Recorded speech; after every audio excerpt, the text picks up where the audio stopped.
Hello, my name is Jacob Christian, and welcome to another exciting episode of Professionals in Steubenville area. Today we're here with Shannon Irvin from Cedar Realty. Hi. Thank you for coming. Yeah, thank you for taking our time. Having me. It's very exciting. So you're a realtor, correct? Yes. You do a lot more than realtor. You do a lot for our city and our community, and you're a Steubenville professional. So you want to tell us exactly what you do for a living?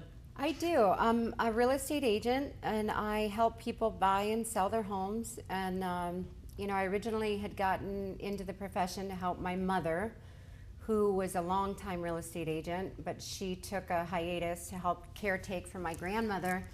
And in that time, the technology boom had happened, and she came back after a 10-year break, and the technology kind of just overwhelmed her. So I've only been doing this 6 years, and I was a stay-at-home mom prior to that. And again, it was authentically getting into something with no other motivation than to help. And so I became her assistant, and then helped answer her texts and set up appointments for her and whatnot. And then after that, it just kind of took off. So I'm very grateful.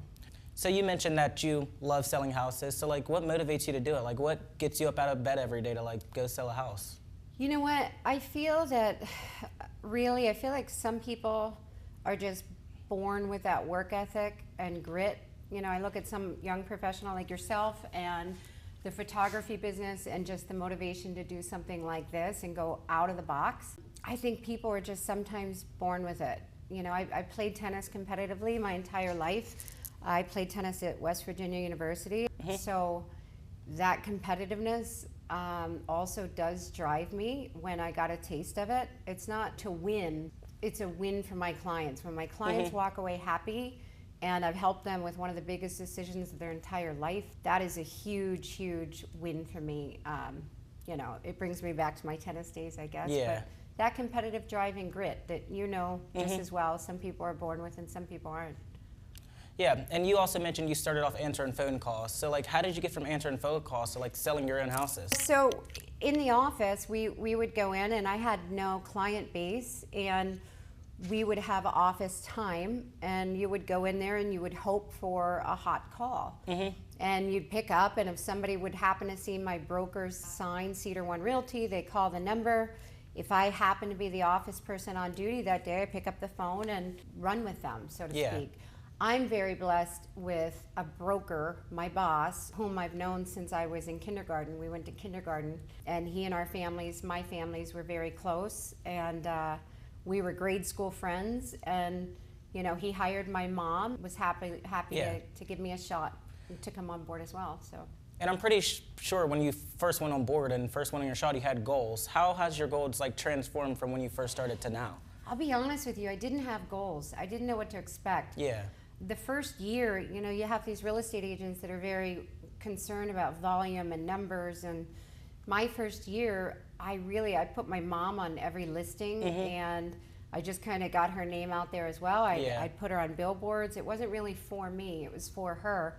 And ironically enough, that paid off tremendously. I've exceeded my goals without trying. I think my social media and I think my community involvement mm-hmm. has really helped kind of build my sphere. In addition, my broker, Joe Lacchino, he is very, very generous when it comes to giving us opportunities. So he mm-hmm. signs us up for numerous lead sources and continually feeds our funnel, so to speak. So very grateful for that. But that has helped me exceed goals. Yeah. So. Congratulations. Thank you. So what is your biggest struggle as a realtor? Time management. Time management. I hear that. Yes. Yeah. I have 5 kids, 2 grandchildren, mm-hmm. and time management. I have to set up boundaries, and that's what I'm really working on. So time management is a huge thing that I'm trying to better myself at. And do you have any role models that you look up to or that you looked up to? Elon Musk. People that yeah. young individuals, and that's the God's honest truth. Look at younger individuals that have the drive. Some of my clients that come in are 22, 23-year-olds, and they've been saving money that they've cut brass with, and they buy a house. They know yeah. there's so many little tips and tricks that you can do. I wish that all seniors would know these things, but mm-hmm.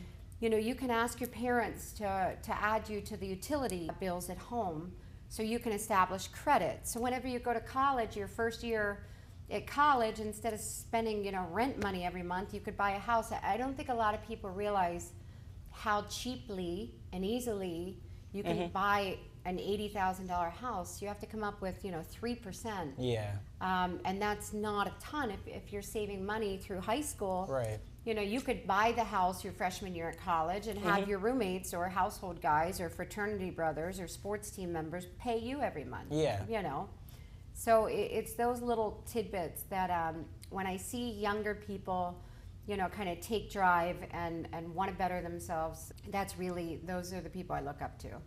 And I see that you're passionate about the younger generation. Is there any advice you want to give to them? 2 quotes I have that I always loved. If you're not changing, you're choosing. So if you're not happy with your circumstances or where you are or what you're doing, you don't change them, then you're choosing that. And another thing is, you know, those that matter don't mind, and those that mind don't matter. Especially in this day and age of like social media and bullying. I wish I could convey to the younger generation like how little any of this matters. Like this is not. There's way more things to worry about than now. There's so many more things, and it's so hard to say that when you're in the thick of it in high school years. Yeah. I know I have 2 15-year-old twins myself, and I even have a 10-year-old that, you know, is facing some of those social pressures, and I just wish I could convey to you, you know, I didn't find my tribe or my friends group or the people that I spend and travel with or any friends, my core tribe, until I was 41 years old. You know, and now I feel like I found my people. So I feel like you have to know yourself first. I also feel like you're the sum value of the people that you hang out with. You know, so to surround yourself by people that you can learn from, that are going to build you up, that are going to be genuinely happy for you, and kindness, always be kind. Yeah. So. We want to thank you for your time. Oh, good. Thanks. Thank you. We want to thank you for coming, and we want to also thank you for everything you do for not only us, but our community. Oh, I appreciate it. And community surrounding us. Thank you. Thank you so much. So is there anything else you want to say to anyone watching? No, guys, thank you so much. If any of you are ever interested in learning about this industry, shadowing, I will take you under my wing. I will take you on listings. I'll take you and talk to you about the business in real time. I'd be honored. So just let me know. Thank you. Thank you, everyone, for tuning in. This is Shannon Irvin from Cedar One Realty. Phone number is listed below. Thank you for tuning in. We'll see you next time. Thank you. Anytime. Thank you.